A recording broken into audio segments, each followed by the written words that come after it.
Hello friends, आज हम class 10th का जो आपका सब्जेक्ट है IT and IT security, private security जिसे निजी सुरक्षा भी बोलते हैं, 2021 का जो पेपर हुआ था आपके, मैं आपको दिखा देता हूँ कि आपके 2021 में जो एग्ज़ाम हुआ था, जो विषय है निजी सुरक्षा जिसे हम बोलते हैं प्राइवेट सिक्योरिटी।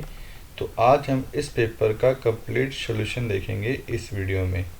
तो वीडियो शुरू करने से पहले मैं आपको दिखा देता हूँ कि मैंने इसका कंप्लीट सॉल्यूशन कर चुका हूँ।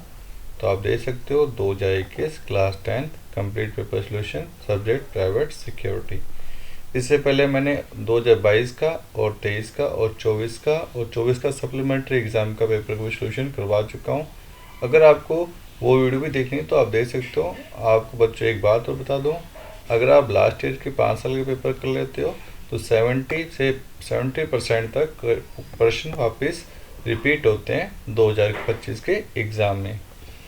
तो वीडियो स्टार्ट करते हैं बिना कुछ देर किए। तो पहला प्रश्न क्या है, संचार के प्रकार लिखिए कोई दो। तो आप मैंने यहाँ सॉल्यूशन किया हुआ है, तो आप देख सकते हो संचार के प्रकार दो लिखिए। तो इसमें आंसर है पहला मौखिक संचार। मौखिक संचार में होता है इसमें जो बोलकर या सुनकर संचार किया जाता है, जैसे कि बातचीत, भाषण। तो ये इसका मौखिक संचार के दो उदाहरण हैं। इसी के अंदर दूसरा संचार दो लिखने हैं बच्चों। दूसरा लिखित संचार, इसमें लिखित रूप में संचार किया जाता है, जैसे कि पत्र, ईमेल, रिपोर्ट आदि।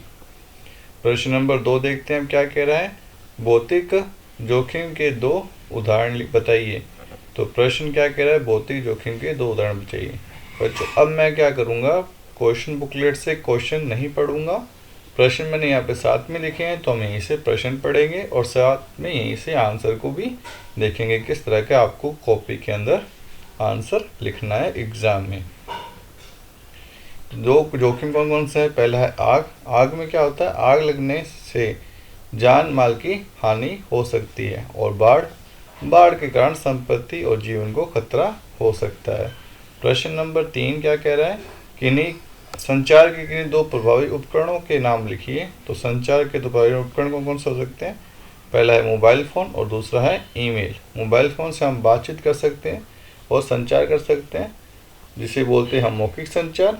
मोबाइल फ़ोन आता है मौखिक संचार के माध्यम से और ईमेल आता है अपना लिखित संचार के माध्यम से, हम लिखित रूप से संचार कर सकते हैं। प्रश्न नंबर 4, बुनियादी आग रोकथाम के दो उपाय लिखिए। तो बुनियादी आग रोकथाम के दो उपाय हैं, पहला अग्निशमन यंत्रों का उपलब्धता।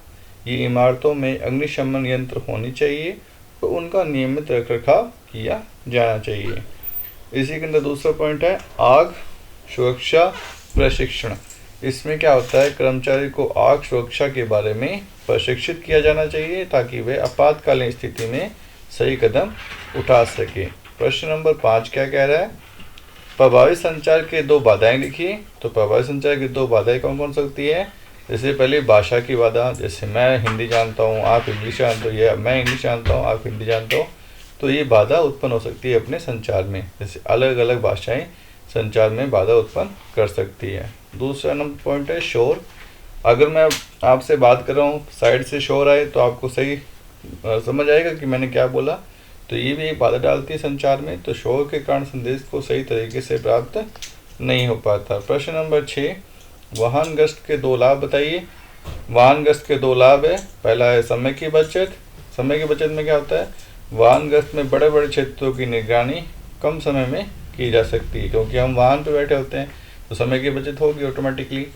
प्रश्न नंबर इसी का दूसरा नंबर पॉइंट है गतिशीलता। वाहन में क्या होती है, गश्त में सुरक्षाकर्मी तेजी से एक स्थान से दूसरे स्थान तक पहुंच सकता है।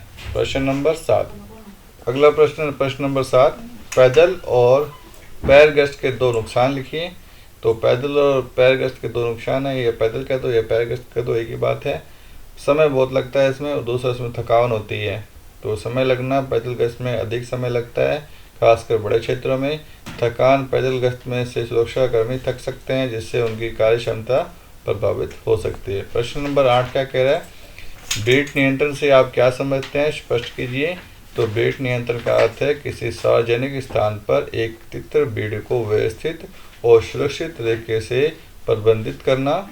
इसमें भीड़ को नियंत्रित करने, उन्हें सही दिशा में ले जाने और किसी भी अप्रिय घटना को रोकने के लिए उपाय किए जाते हैं। प्रश्न नंबर 9, सुरक्षा में एडवांस पार्टी की भूमिका को स्पष्ट कीजिए। तो एडवांस पार्टी की भूमिका किसी घटना या आयोजन से पहले सुरक्षा व्यवस्था की जांच करना और सुरक्षा उपाय को सुनिश्चित करना है। ये संभावित खतरों का आकलन करते हैं और उन्हें दूर करने के लिए उचित कदम उठाते हैं। प्रश्न नंबर 10 क्या कह रहा है? प्रश्न नंबर 10 मैं आपको क्वेश्चन बुकलेट से दिखाऊंगा ताकि बच्चों आपको लगे मैं वही प्रश्न कह रहा हूँ जो एग्जाम में आए थे। प्रश्न नंबर 10 क्या कह रहा है? जोखिम की गंभीरता को श्रेणीवार वर्गीकृत कीजिए। तो प्रश्न नंबर 10 मैंने यहाँ लिखा हुआ है, जोखिम की गंभीरता को श्रेणीवार वर्गीकृत कीजिए। तो आंसर क्या हुआ? जोखिम की गंभीरता को निम्नलिखित श्रेणी में वर्गीकृत किया जा सकता है। तो पहला है निम्न जोखिम।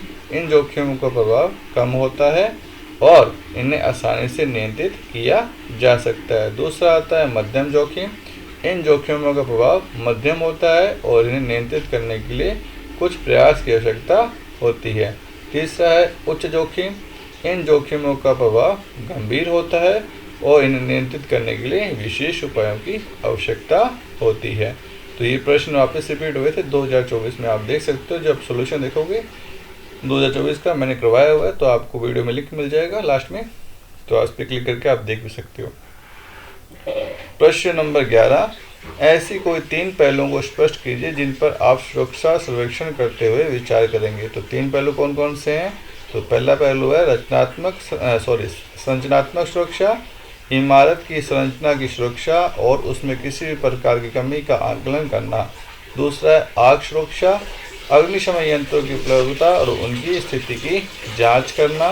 तीसरा है सुरक्षा कर्मियों की तैनाती, सुरक्षा कर्मियों की संख्या और उनकी तैनाती की जांच। प्रश्न नंबर 12, दुर्घटना रिपोर्ट तैयार करते समय सम्मिलित किए जाने वाले आवश्यक तथ्यों का वर्णन कीजिए। तो मैं आपको प्रश्न नंबर 12 क्वेश्चन बुकलेट से दिखाऊंगा ताकि आपको लगे। तो वही प्रश्न कह रहे हैं, दुर्घटना रिपोर्ट तैयार करते समय सम्मिलित किए जाने वाले आवश्यक तथ्यों का वर्णन कीजिए। तो इसका वर्णन हम करेंगे। दुर्घटना रिपोर्ट में निम्नलिखित तथ्य सम्मिलित किए जाने चाहिए। तो पहला है दुर्घटना की तारीख और समय, दुर्घटना कब हुई। दूसरा है दुर्घटना का स्थान, दुर्घटना कहाँ हुई। तीसरा है दुर्घटना का विवरण, दुर्घटना कैसे हुई और उसके कारण क्या है। चौथा है क्षति का विवरण, दुर्घटना में हुई क्षति का विवरण देना। पांचवा है कार्रवाई, दुर्घटना के बाद की गई कार्रवाई का विवरण। प्रश्न नंबर 13, वाणिज्यिक परिसर में सुरक्षा में गश्ती गार्ड की भूमिका को स्पष्ट कीजिए। तो उत्तर है वाणिज्यिक परिसर में सुरक्षा गश्ती गार्ड की भूमिका निम्नलिखित है। पहला है निगरानी, दूसरा है सुरक्षा उपाय का पालन, तीसरा है आपातकाल स्थिति में सहायता। पहले निगरानी क्या है? गश्ती गार्ड परिसर में नियमित निगरानी करते हैं और किसी भी संदिग्ध गतिविधि पर नजर रखते हैं। दूसरा है सुरक्षा उपायों का पालन, वे सुरक्षा उपाय का पालन करते हैं और किसी भी सुरक्षा खामी को तुरंत रिपोर्ट करते हैं। प्रश्न इसी का 3 नंबर पॉइंट क्या है? आपातकाल स्थिति में सहायता, वे आपातकाल स्थिति में तुरंत सहायता प्रदान करते हैं, स्थिति को नियंत्रित करते हैं। प्रश्न नंबर 14 क्या कह रहा है? भारत में सुरक्षा को कितनी श्रेणियों में विभाजित किया गया है? वर्णन कीजिए। तो भारत में सुरक्षा को हम 4 श्रेणियों में विभाजित करते हैं। तो पहला है सार्वजनिक सुरक्षा, दूसरा है औद्योगिक सुरक्षा और तीसरा है वाणिज्यिक सुरक्षा और चौथा है निजी सुरक्षा। अब इनके बारे में पढ़ते हैं ध्यान से। तो सार्वजनिक सुरक्षा में आता है, इसमें सार्वजनिक स्थानों और आयोजनों की सुरक्षा शामिल है। दूसरी होती है औद्योगिक सुरक्षा, इसमें कारखानों और औद्योगिक परिसरों की सुरक्षा शामिल है। और इसी के अंदर तीसरा पॉइंट है वाणिज्यिक सुरक्षा, इसमें वाणिज्यिक परिसरों का और व्यापारिक स्थलों की सुरक्षा शामिल है। और चौथा है निजी सुरक्षा, इसमें निजी संपत्ति और व्यक्तिगत सुरक्षा शामिल है। तो बच्चों आज हमने जो 2021 में आया था पेपर आपका, उसका कंप्लीट सॉल्यूशन कर लिया है। ठीक है, अगर आपको वीडियो अच्छी लगे बच्चों तो वीडियो को लाइक और चैनल को सब्सक्राइब करना मत भूलें। और इससे पहले भी मैंने 2-4 वीडियो और डाली, जैसे 2022 की, 2023 की और 2024 की, और 2024 का सप्लीमेंट्री पेपर का भी सॉल्यूशन करवाया। आपको वही वीडियो देखें तो आपके 70% सिलेबस यहाँ से प्रश्न रिपीट हो जाएंगे। अगर आपको वीडियो अच्छी लगे तो वीडियो को लाइक और चैनल को सब्सक्राइब करना ना भूलें। मिलते हैं नेक्स्ट वीडियो में।